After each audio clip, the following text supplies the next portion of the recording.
Hi friends, எங்கள் அம்மா இன்னைக்கு தக்காளி சாம்பார் வைக்க போகிறாங்க. ஆனால் அதில் பருப்பே இருக்காது.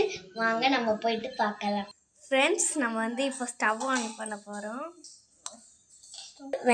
நம்ம ஃபஸ்ட்டு வெங்காயம் போட்டுக்கலாம்.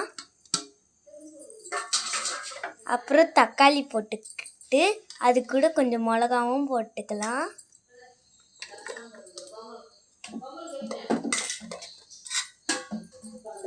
பாருங்க, எல்லாம் ஒன்று சேர்ந்துருச்சு. இப்போ நெக்ஸ்ட் நம்ம என்ன பண்ணோம்னா சாம்பார் பொடியும் மிளகாத்தூளும் போட போகிறோம். ஃபஸ்ட்டு தக்காளி, அப்புறம் அதுக்கடுத்து வெங்காயம், பச்சை மிளகா, பூண்டு, கொஞ்சம் சாம்பார் பொடி, அதுக்கு அடுத்தது கொஞ்சம் மஞ்சள் பொடி, மஞ்சத்தூள் கொட்டிக்கலாம்.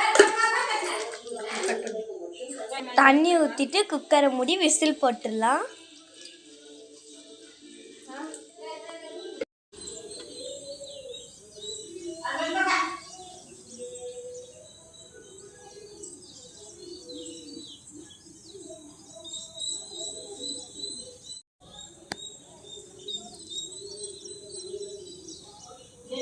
நம்ம கடைஞ்சிட்டு ஸ்டவ்வில் வச்சுட்டோம்.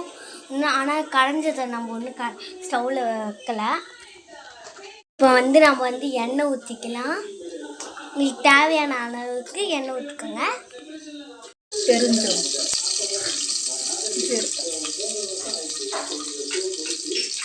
அப்புறம் அதுக்குள்ள கருவேப்பிலை போட்டுக்கலாம் கொஞ்ச நேரத்தில்.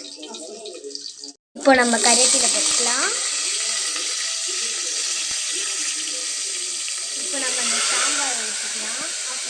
நல்லா பாருங்க, செம்மையாக இருக்குது. நம்ம கொஞ்ச நேரம் கலக்கி ஊற்றிக்கிட்டு தண்ணி ஊற்றிக்கலாம். ஃபஸ்ட்டு கொஞ்சம் அதிகமாகும். கல் உப்பு போட்டுக்கலாம். கஞ்சிச்சு எங்கள் அக்கா இப்போ சாப்பிட போகிறாங்க. எப்படி இருக்கு டேஸ்ட் பண்ணுறாங்க.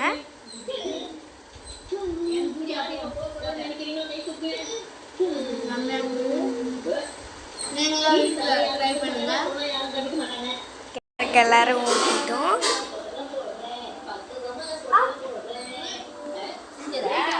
அப்படியே டிவி பார்த்துக்கிட்டே சாப்பிட்டோம்.